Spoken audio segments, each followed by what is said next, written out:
Hola, it is your girl Monica from @MonicaRoams, and I recently just got back from a 5-month backpacking trip through the whole country of Mexico. So I'm here to share everything that I've learned and give you some travel tips of things that you should know before you're traveling to Mexico, and also answering some of the most commonly asked questions that I've had about traveling in Mexico regarding like safety, how to get around, and all that good stuff. So make sure to like and subscribe if you do find this video resourceful, and let's get into the video.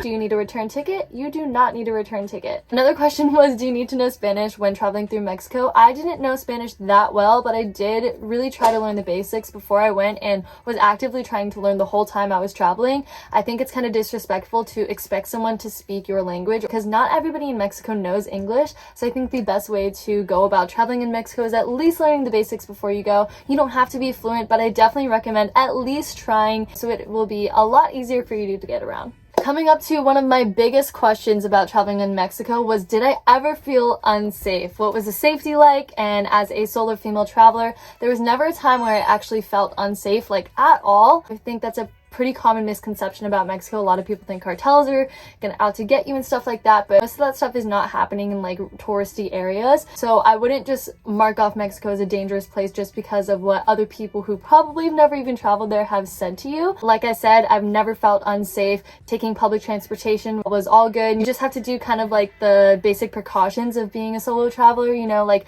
not telling anybody that you're alone, not going and walking around at night by yourself, not getting too drunk, wearing more conservative clothing, and even just some sort of protection with yourself. I carry like a sound alarm with me, and if I pull out the chain, then like it produces such a huge alarm that I think someone would hopefully come to my rescue. But that's really helpful to have, especially if you are a carry-on traveler like me, where I don't check in a bag. If you feel nervous, I would definitely just recommend going to the more popular destinations because they're used to travelers and there will be a lot more travelers around. So I would definitely suggest going to the more popular places first, and then feeling the vibe, and then going off to more places in Mexico. And if you're feeling extra nervous, especially as a female, there are female dorms available in hostels. Hostels are just a really great way to meet other people while you're traveling, so you don't have to be completely solo like the whole time. I would just say if you're doing things, I would even just invite people, so not always alone all the time, especially if you're like going out or something like that, just so you have at least someone who's looking out for you. If you don't, then just don't get too fucked up. There were some sketchy parts, I will say. I got more towards like San Cristobal. There was just stores and restaurants that would like unlock their door so that we could come in and then relock it, which I thought was a little sketchy. I was like, why are you locking your door, you know? So I'd just say be a little bit more precautious around San Cristobal and Palenque area. I actually did also get my money stolen on a bus. The best way to prevent that is to just have your money on you in your fanny pack, not even putting your money under your seat or above you, especially if you're traveling on a night bus. Night buses are totally reliable, totally safe, and totally fine, especially if your bus isn't as full, to just keep your money on you. There was nothing ever like bad where people would like stop the bus and rob it or anything like that. It was just like someone was a pickpocketer, you know? So that was just my only experience of non-safety things in Mexico, but the whole time I felt really safe, especially being a female. So do you need to be booking things ahead of time whenever you're traveling to Mexico? I would just say like booking your first day is definitely just necessary so you know that where you're going. But I think a fun part about traveling is being spontaneous and being able to just be like, oh, like I kind of want to stay here next day. So I wouldn't say to book things too far in advance, especially when it comes to hostels. Actually, you could even get a cheaper discount if, let's say, like you're arriving that day and the hostel hasn't booked all of their beds. They'll put a discount on Hostel World, and then you could actually get a cheaper price. And regarding the buses, it really doesn't matter when you're buying your ticket. There's no price change, so I would even buy it ahead of time, like just like at least the night before, so that you for sure have a bus ticket so that you can get to go wherever you need to go. And for tours, I would even say booking it in person is actually way cheaper and better than doing it online, because you get to like negotiate your price. But if you are a pre-planner and you don't have that much flexibility in your itinerary, then I would say book it ahead of time. Okay, regarding getting around Mexico, what is the best way to get around? Number one would be the buses. Like I mentioned before, the bus systems are super reliable and they're super affordable, and it is the best way to get from state to state. You can take flights, but it ends up costing a little bit more, and like you have to go through the whole system at the airport. It's just like way better to go on the bus. You could take as many things as you want. They're not too bad. They're kind of comfortable, and they have a bathroom on the bus, and you can even watch movies on the bus. You can go on busbud.com or just download the ADO app and look at bus times and see how long it's going to be. And sometimes if you're going more early or later at night, the buses will be cheaper. You just have to check online ahead of time. You could travel the whole country by bus. Aside from the buses, whenever you get to your destination, the best way to get around cheaply is by Collectivo. They will mostly be dropping you off at like the main places. Like, let's say if you want to go to the beach, just ask your hostel, be like, hey, what Collectivo do I need to be taking? And then they'll tell you what Collectivo you need to take, like number 39 or something like that. You'll just see the different Collectivos. Like, let's say in Puerto Escondido, like the Collectivos were trucks with like a big blue thing on the back, so you could easily spot them. And in other places, Collectivos were like white vans. So honestly, just like ask around. That's why knowing a little bit of Spanish is definitely worth knowing. So you could ask and be like, ¿Dónde está el colectivo para? And then just say wherever you're going. They're super cheap. They're probably like 10 pesos. And then the third way that you can get around out of the four, the third way would be renting a moped, which is my favorite way to travel. It is so easy to get wherever you need to go, especially like to take you to the place that you want to go. Like I specifically wanted to go venture off to a lot of waterfalls. Obviously collectively aren't taking you there. So just renting a moped with a friend, you can go wherever you want on a moped. They're probably around 200 to 500 pesos per day. And obviously the longer you rent them, the better the deal you will have. So if you're staying in a place for a month, you could probably get a better deal.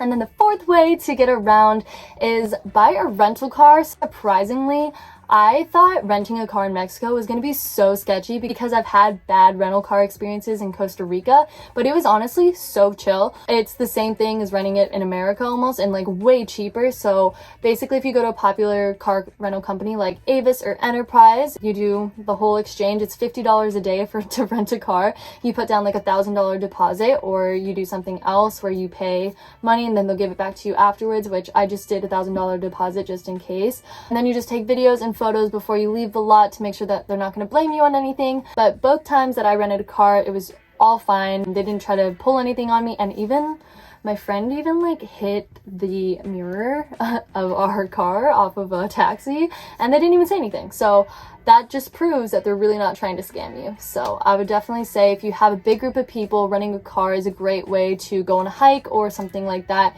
But I wouldn't say to rent a car to travel around Mexico, just if you want to do like little day trips like here and there for something that you can't take a Collectivo or a moped to, or if you want a car camp or something like that, I would definitely suggest. So a lot of people tell you before you go to Mexico, oh, you shouldn't be drinking the tap water, and that's 100% correct. You should not be drinking tap water, but that also shouldn't be an excuse to just be buying plastic bottles the whole time, because hostels have filtered waters and the restaurants will refill your water bottle if you just ask. So I would definitely suggest bringing your reusable water wherever you're going, and you can just get it filled up. Whoa.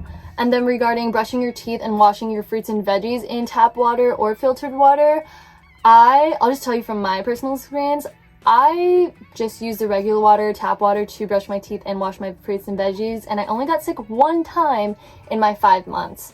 But if you really, really want to be preventative, I would just say to be safe and just do it all in filtered water. But I was just a little bit too lazy, and I was just like, you know what, fuck it, I'm gonna brush my teeth in this water. And it was totally fine. I mean, look at me now. I'm alive, we're good, only got sick once. So just do what you need to be doing, but I'm just telling you my experience of the water situation. And then ideally, how much will your Mexico trip cost? Accommodation will usually go between $9 to $20 per night for hostels. And food is kind of relative, but it will mostly go between like $7 to $15 per meal. But honestly, it'll be a lot cheaper for you to buy your own produce and make your own meals. Buses will be $10 to $30 each ride. I thought nature would be free, and it's not always free, especially in Mexico. Definitely just budget for at least 100 pesos to 200 pesos each for every waterfall or something that you're going to. Most of them will charge you for entry, so just put that into your budget when you are thinking about traveling to things in nature. My whole trip came out to $6,012, which is about $1,202 monthly. And going into my next tip, I would say always bring cash with you, because they don't always split bills in Mexico, and sometimes you're going to places that won't accept cards or will charge you 5% for using your card, or will literally just not take cards at all and will have no ATMs. So there are some places like that, especially if you're going to like San Jose del Pacifico, Zipolite, and Mazunte. Like, those do not have ATMs. And just like more rural, like small parts like Chikawa obviously do not have ATMs.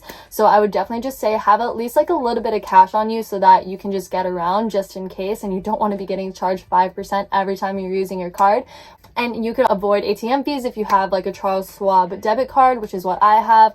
Basically, they'll refund you all of your ATM withdrawals at the end of the month. So I definitely think that's like a freaking travel hack whenever you're traveling anywhere that you need to be using ATM. If you don't have one of those, I literally don't know what you're doing, okay?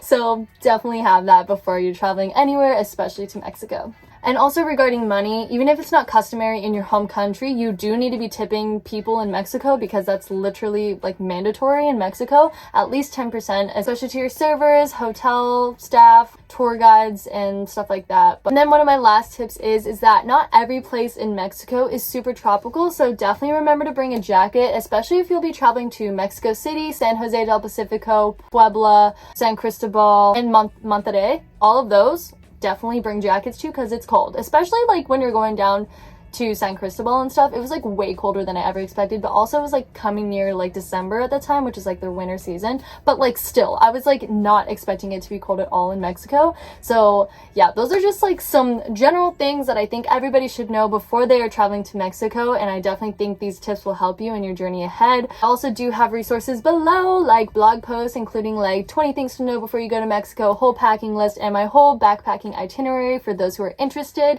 And if you did enjoy this video, make sure to like and subscribe so that I can keep doing this and sharing my travel tips with you.